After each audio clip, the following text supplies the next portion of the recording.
1932 में 24 सितंबर 1932 को गांधी और बाबा साहब के बीच में जो समझौता हुआ, जो पुणे के अंदर बैठ के यरवदा जेल में जो समझौता हुआ, उस समझौते की तीसरी कड़ी में आज हम चर्चा करने जा रहे हैं कि ये समझौते का दुष्परिणाम क्या हुआ, इसका हमें नुकसान क्या हुआ। तो इसके लिए एक फ्रेम हमें तैयार करना है, एक आइडियोलॉजी इसमें बहुत बड़ी बात है। तो इस समझौते के बाद जो पैदावार हुई, इस समझौते का जो रिज़ल्ट आया, राजनीतिक रिज़ल्ट, जो हमें डबल राइट टू वोट जो हमें मिला था, जिससे एक वोट से हमने अपने प्रतिनिधि को चुनना था, एक वोट से जनरल के प्रतिनिधि को चुनना था, तो उससे हमारा जो है तो गांधी ने वहाँ मौनव्रत रखे, हमारे से वो अधिकार छीन लिया। उसके बाद की परिस्थितियों में जो लोग चुन के आए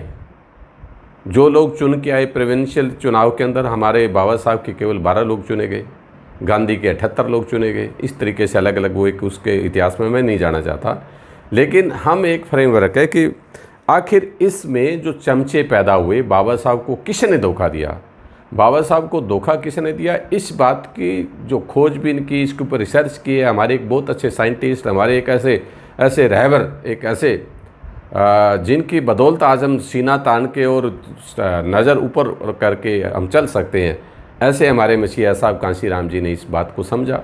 वो साइंटिस्ट थे, इस लड़ाई को लड़ने के लिए उन्होंने अपने आप को पेश किया, उन्होंने घर को छोड़ दिया, उन्होंने जो है सब कुछ छोड़ के, ऐशो आराम, नौकरी, सब कुछ, परिवार को, सब कुछ छोड़ के उन्होंने एक फ़ैसला लिया कि इस लड़ाई को मुझे आगे लड़ना होगा। इस लड़ाई को लड़ते हुए उन्होंने 1982 में एक चमचाइज बुक लिखी। उस चमचाइज जो बुक लिखी उसके अंदर 5, 7, 10 मिनट का एक मैं उनके जुबानी उन्होंने जो बात कही, उस बात को मैं कहना चाहूँगा उस किताब में से कि साहब कांशीराम जी ने किन परिस्थितियों में ये बात कही। तो इसके अंदर जो सबसे बड़ी बात है, साहब कांशीराम जी ने जो पहले ये एक किसी भी पार्टी का, या जब भी कभी कोई देश में, किसी भी देश में क्रांति होती है, उसके लिए 4-5 चीज़ें बड़ी महत्वपूर्ण होती है कि कोई भी पार्टी रिवोल्यूशनरी है, इस चीज़ का कैसे पता चलेगा कि कोई भी पॉलिटिकल पार्टी अगर वो क्रांतिकारी है, रिवोल्यूशन, तो उसके लिए सबसे पहले क्या है कि उसकी आइडियोलॉजी होती है। किसी भी पार्टी की एक आइडियोलॉजी है। जैसे आज मोदी है, मोदी की पार्टी है, उसकी आइडियोलॉजी क्या है? ब्राह्मणवाद है, ब्राह्मणिज्म है, हिंदुइज्म है। इसी तरीके से हमारी पार्टी जो RPI, Republican Party of India, Baba Saheb ने बनाई थी, तो उस पार्टी का उसका संविधान, उसकी आइडियोलॉजी सब बाबा साहब ने लिखी। तो महापुरुषों की विचारधारा को बाबा साहब ने पहले इसके अंदर रखा। वो महापुरुषों की विचारधारा को रखे, जो बाबा साहब ने जो पार्टी का गठन किया, उस पार्टी के गठन की कुछ बेसिक चीज़ें मैं इसमें चर्चा भी करूँगा, लेकिन जो कुछ बातें मैं साहब कांशीराम जी के उससे बताऊँगा। तो किसी भी पार्टी की जो आइडियोलॉजी है वो सबसे बड़ी बात होती है। तो हमारी आइडियोलॉजी क्या है? हमारी आइडियोलॉजी बाबा साहब की विचारधारा है। और जो डॉक्टर अम्बेडकर की, बाबा साहब की विचारधारा, कोई बाबा साहब के लाइफ से ही नहीं, इससे पहले भी अगर हम देखते हैं तो भगवान बुद्ध से लेके और हमारे जितने भी कबीर साहब, गुरु रविदास जी, सदना जी, धन्ना जी, जितने हमारे संत महापुरुष हुए हैं, वो इस लड़ाई को लड़ते रहे। चाहे वो हमारे चंद्रगुप्त मौर्य से लेके भरतदत्त मौर्य तक का जितना काल है, जितने भी लड़ाइयाँ लड़ी गई, संघर्ष चलता रहा, उन सब बातों के लिए कोई कहीं न कहीं हमारा एक आंदोलन इसमें काम कर रहा था। तो वो आते आते महात्मा ज्योतिबा राव फुले, साहू जी महाराज, पेरियार जी, नारायण गुरु जी, सब हमारे संतों महापुरुषों, जो साहब कांशीराम जी ने ऐसे 24 संतों को चुना, महापुरुषों को चुना। ऐसे हमारे महापुरुषों ने जो इससे संघर्ष किया उस दौरान में 19वीं शताब्दी या 18वीं शताब्दी में, 19वीं शताब्दी में जिन संतों महापुरुषों ने जो संघर्ष किया, उनकी बदौलत जो है बाबा साहब यहाँ तक पहुँचे। और वो 1932 का दिन आ गया, जिसके 24 सितंबर 1932 में जितना संघर्ष आप संतों महापुरुषों का किया होता, वो संघर्ष बाबा साहब का खुद के अपनी लाइफ का उस वक्त तक का संघर्ष, तो उन सब बातों से उबर के वो आगे काम करना चाह रहे थे। तो उसके ऊपर बाबा साहब 1956 में चले जाते हैं। तो उसकी बात की कुछ घटनाओं का जिक्र साहब कांशीराम जी अपने संबोधन में करते हैं। 1982 में एक कार्यक्रम में कुछ वो धिक्कार दिवस मनाते हैं। तो कहता है, मैंने भारतीय जनता पार्टी की सरकार का सहयोगियों का धन्यवाद हूँ। साहब कांशीराम जी ने कहा कि मैं भारतीय जनता पार्टी की सरकार का और उनके सहयोगियों का धन्यवादी हूँ कि जिन्होंने हम लोगों को जगा दिया और 50 साल से हम सोए हुए थे। समाज को जिन्होंने जगाया, कम से कम मुझे तो जगा ही दिया। इसलिए मैंने फैसला किया कि मैं देश भर में अपने अपने समाज को, जन जन को जल्दी जगाने का काम करूँगा। इसलिए हमारे सामने लक्ष्य है वो बाबा साहब डॉक्टर अम्बेडकर ने 50 साल हमारे सामने रखे, जो 50 साल हमारे सामने रखे, उसके लिए हमारे सामने रखे 50 साल मैं उनसे पूरा नहीं किया। हमारे सामने वो लक्ष्य है कि हमें राजनीतिक बराबरी का फ़ायदा उठा के, जो वन मैन वन वैल्यू जो संविधान में बाबा साहब ने लिखा, पॉलिटिकली तौर पर, राजनीतिक तौर पे जब हम एक हो गए हैं तो उसका फ़ायदा उठा के राजनीतिक बराबरी का फ़ायदा लेने के बाद और हमें जो है आगे जो है इस बात में हमें काम करना चाहिए। तो सामाजिक गैर बराबरी का दूर करना और ये सामाजिक, आर्थिक और सामाजिक गैर बराबरी को दूर करने का हमें काम करना चाहिए। बात बाबा साहब डॉक्टर अम्बेडकर के दिमाग में 1949 में ही नहीं आई, बल्कि 25 साल पहले 1924 में आ गई थी, जब उन्होंने डिप्रेस्ड क्लासेज इंस्टीट्यूट बनाया था। 1919 के संविधान फर्स्ट इंडिया एक्ट के आधार पर जो अति शूद्र डिप्रेस्ड क्लासेज बने, उनका संगठन 1924 में बाबा साहब डॉक्टर अम्बेडकर ने बनाया था।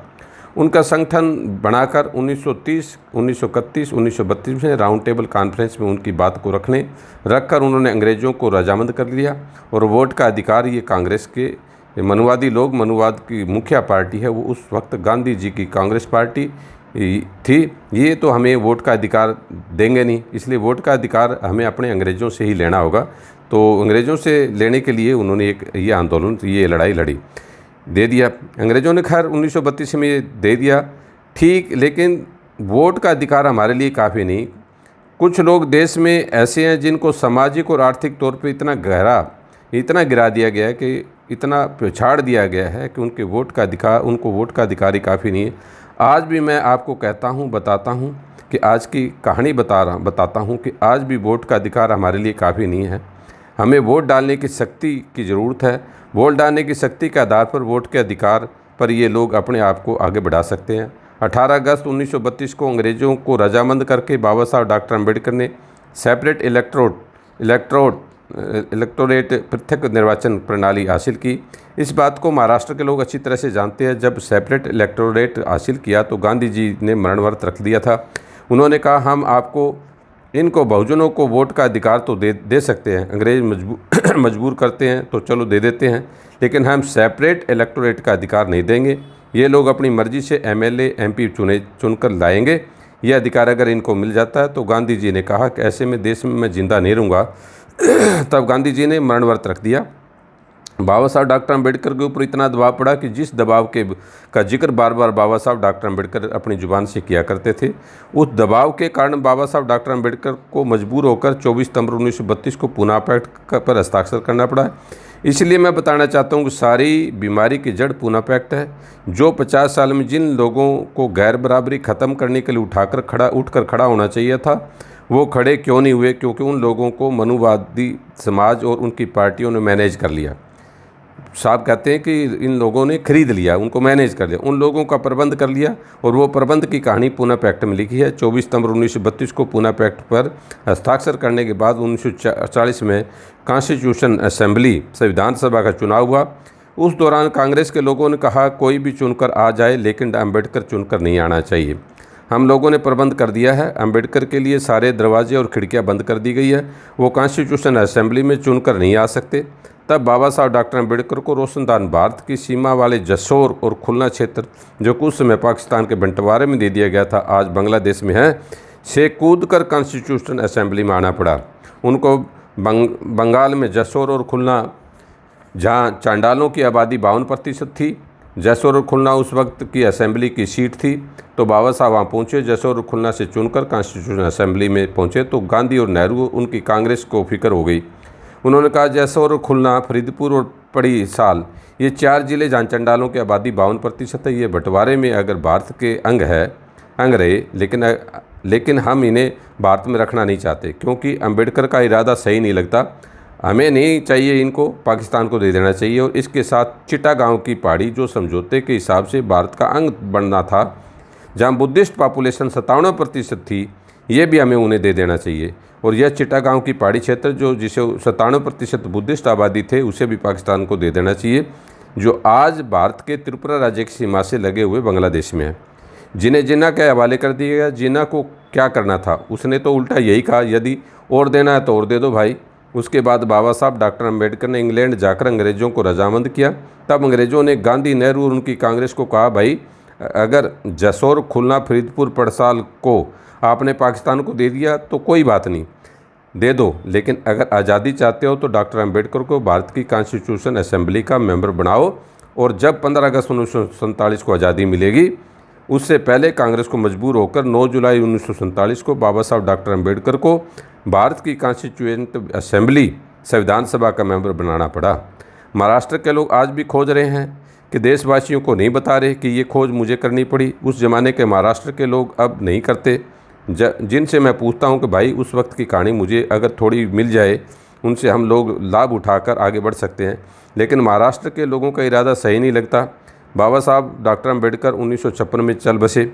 1966 में इसी बॉम्बे में जब रिपब्लिकन पार्टी के 4 टुकड़े हो गए, 4 सेशन चल रहे थे, जिस रिपब्लिकन पार्टी को बनाने के लिए संविधान तो बाबा साहब ने, डॉक्टर अंबेडकर ने लिखा। 6 दिसंबर 1956 को वो चले गए, तो 10 माह बाद 3 अक्टूबर 1957 को उनके ख्यालों, उनकी सोच की पार्टी बनी, उनके आइडियोलॉजी की पार्टी बनी। 1966 में उनके 4 टुकड़े हो गए। चारों टुकड़ों के 4 सेशन रिपब्लिकन पार्टी के इसी बॉम्बे में मैंने अटेंड किए थे। एक को भंडारे, दूसरे को कांबले, तीसरे को दादा साहब गायकवाड़ और चौथे को खोबरागढ़े चलाते थे। इन चारों के सेशन को अटेंड करने से मुझे लगा कि अब महाराष्ट्र का महार ये पूरे पैमाने पर गांधी जी का चेला बन चुका है। अब अगर गांधी को अपना चुका है, ये बाबा साहब को छोड़ चुके हैं, इसलिए बाबा साहब के लक्ष्य को पूरा करने के लिए एक पार्टी चाहिए। उन्होंने 4 बनाई और 4 पार्टियां बनाकर भी चुनाव लड़ते हुए नज़र नहीं आते। इसलिए मुझे ऐसा लगता है कि कांशीराम, तुझे अम्बेडकरवाद से लगाव तो हुआ है। मैंने अम्बेडकर ही नहीं, फुले और शाहू के बारे में बहुत कुछ ज्ञान हासिल कर लिया है। मुझ में तड़प पैदा हो गई है, लेकिन मैं ऐसे घर की तरफ बढ़ रहा हूँ जिसको छोड़कर सब लोग भाग रहे हैं। इसलिए मुझे ऐसे लगा कि मुझे कोई और घर ढूंढ लेना चाहिए। उसी वक्त एक मशहूर गाना था जिसके बोलते, ढूंढ ले अब कोई घर नया। तो साथियों, नया घर ढूंढकर मैंने तैयार किया और मैं फुले, शाहू और अम्बेडकर को उस नए घर में उठा कर ले आया। फिर मैंने अपने घर में उनको स्थापित किया और उस नए घर से उत्तर प्रदेश के चारों तरफ हमने उस विचारधारा को फैलाना शुरू किया। उस विचारधारा को चारों तरफ फैलाकर आज हम लोगों से अम्बेडकरवादी मूवमेंट जो कमियां और कमजोरियां थी, उन कमियों और कमजोरियों को समझकर आज उनको शक्ति में बदलने के रास्ते ढूंढ लिए हैं। इसलिए साथियों, मैं आपको बता रहा हूं कि सारी गड़बड़ पूना पैक्ट से हुई। पूना पैक्ट में पृथक निर्वाचन चला गया। बाबा साहब को पूना पैक्ट के कारण 1940 में चुनकर आने नहीं दिया गया और उनके बाद 1952 में जो चुनाव भारतीय संसद का हुआ, जब बाबा साहब डॉक्टर अंबेडकर मुंबई से रिजर्व सीट पर खड़े हुए, लेकिन कांग्रेस पार्टी ने कजरोलकर, जो बाबा साहब के सेक्रेटरी होते थे, उनको उनके सामने खड़ा कर दिया, उसको खरीद के उनके सामने खड़ा कर दिया, उनके आगे बाबा साहब को हरा दिया।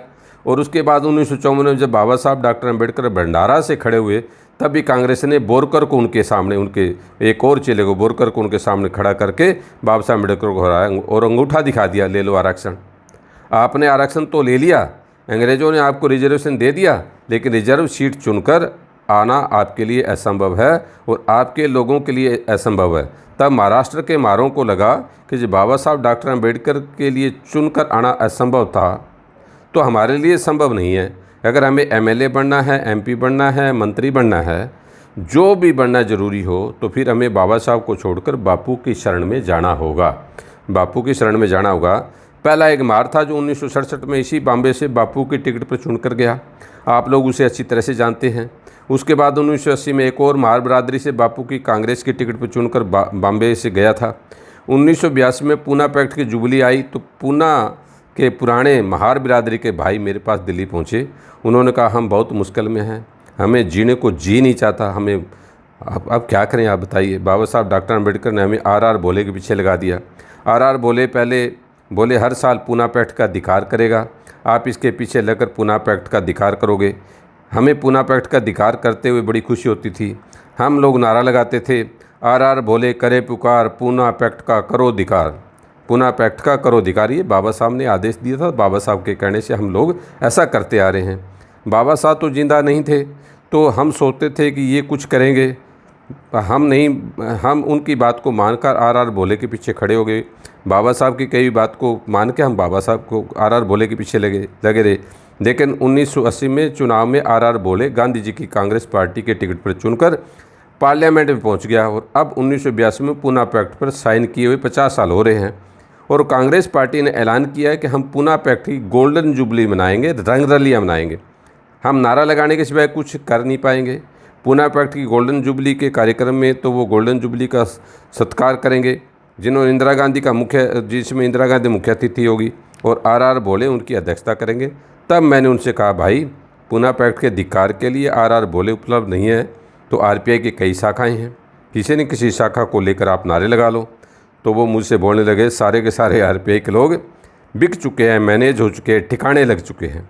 उन्होंने कांग्रेस वालों ने सबको मैनेज कर लिया है। मैंने उनसे कहा, भाई दलित पैंथर जो है उसको तैयार कर लो। वो बोले वो भी सब मैनेज हो चुके हैं, इसलिए हम आपके पास आए हैं।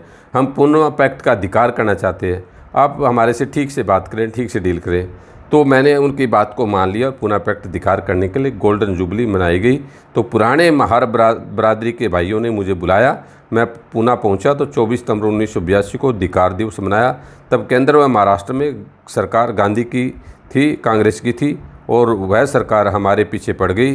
जब सरकार गोल्डन जुबली मना रही थी तो आप अधिकार दिवस नहीं मना सकते। तब हमने उनसे कहा, भाई सरकार कांग्रेस की है, गांधीवादियों की है, मनुवादियों की है, जिनको पूना पैक्ट से लाभ हुआ है वो रंगरलियाँ मना रहे हैं, हमें कोई इतराज़ नहीं। लेकिन जिनका नुकसान हुआ है वो बाबा साहब के कहने पर हर साल मातम मनाते रहते हैं। इसलिए हमें पूना पैक्ट का धिक्कार करेंगे। हम कांग्रेस के प्रोग्राम से दूर रहकर सारे देश में, सारे महाराष्ट्र में, सारे पूना में रंगरलियाँ जो ये लोग मनाएंगे उनके रंग में भंग डालने के लिए हम पूना पैक्ट का जो नुकसान हुआ है उनको धिक्कार दिवस मनाएंगे, धिक्कार करेंगे, ज़्यादा से ज़्यादा ऊंची आवाज़ में धिक्कार करेंगे।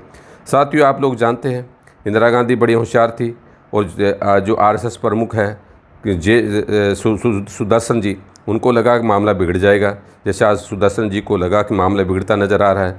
कुछ लोग हमें मैनेज करने के लिए आए। उन्होंने बसपा वालों से 15 मार्च को आंदोलन शुरू किया, मामला बिगड़ता नज़र आया। तो इंदिरा गांधी को लगा मामला बिगड़ जाएगा, हमें रंगरलियाँ नहीं मनानी चाहिए।